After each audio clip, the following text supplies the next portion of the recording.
Thank you. Good evening, everyone. Thank you for staying this far. I'm sure it has been an impactful session for you. Okay. So, I have the simplest task of everybody who has stood here today. And that task is to wrap up everything. And I'll wrap it up with a story. So, I have a 10-year-old son. And about 5 years ago, I bought him a bicycle. So, he needed to learn how to ride a bicycle. So, we had the trainer wheels on. And he would ride the bicycle for fun with the trainer wheels. So he would go outside, ride the bicycle, come back. And then when he grew a little older, I felt we should take away the trainer wheels. And you should start riding without the trainer wheels. So we took out the trainer wheels. And I put him through. I said, when you're riding the bicycle, keep your eyes in front. Don't look at the pedal. The pedal is not going anywhere. And he started riding. And he had a very interesting technique for riding. He didn't pedal. He just went like this. He didn't pedal the whole full cycle. He just tap a bit and then tap. And he would go up, down, and he kept riding. And he did that for a long time and was very good at riding his bicycle without any difficulties. A few years later, I had a friend come over. And the friend came over and saw him riding the bicycle and felt, if this guy can ride a bicycle, I should be able to ride the bicycle too. So he said to his friend, come, you can do it. It's simple. And the friend got on the bicycle, no trainer wheels, for the first time ever, rode the bike successfully. So proud me standing there thinking, I taught someone, the person taught someone else. Do you know the twist in the story? I can't ride a bicycle. So I decided this year that I need to start riding a bicycle. So I went online and I went to watch everything I'd said to him. I went online, I went on YouTube and I Googled how to ride a bicycle, practical tips. So everything I'd said to him, I saw on YouTube. Keep your head straight, hold the pedal, put your legs down, and then start to do it. So I'm going to try to tie that experience to everything we've talked about today.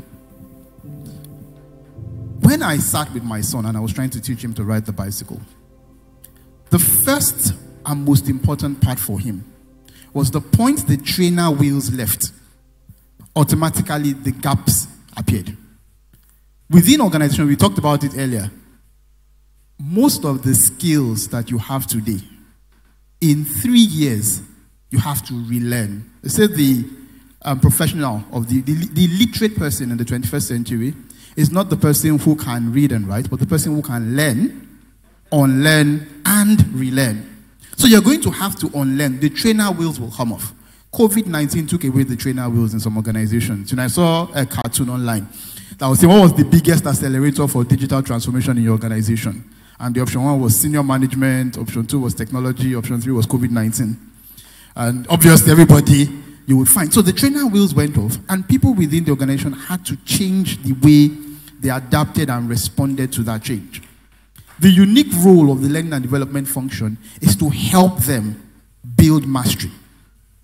How? We talked about the 70, 20, 10. 70 is what? Experiential learning. So for my son, he learned to ride the bicycle by experiential learning. He got on the bicycle and he began to ride it. And he got well at it and it took him maybe 2-3 days. It was okay. By the time his friend came along and he was showing his friend how to ride the bicycle, there was now a second component of learning that had been added to it. Which was in addition to the experiential learning, there was now a social aspect to it. Which was the interaction of, this is my friend who is able to ride a bicycle. This is somebody who is like me, is able to ride a bicycle, so I should be able to do it. And then that person got on the bicycle. For me, trying to learn, I'm still going through the 10% of formal learning. The 90% of actually getting, the 70% of actually getting on a bicycle, I haven't crossed it. So how does that impact us as learning and development professionals?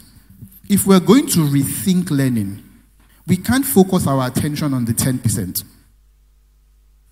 All of the interventions where we say go to a classroom, go on an e-learning platform, do this, do that, in the traditional ways that we have delivered training programs, disguised as learning. All we are doing many times is focusing on the 10%. But we've got to rethink how we manage the 20% and how we manage the 70%. Because it is when we get to that point that we are truly rethinking the way the organization is learning And if the organization is learning the right things, the organization will make the right improvements. So the charge from this conference is go out and rethink learning. Thank you very much.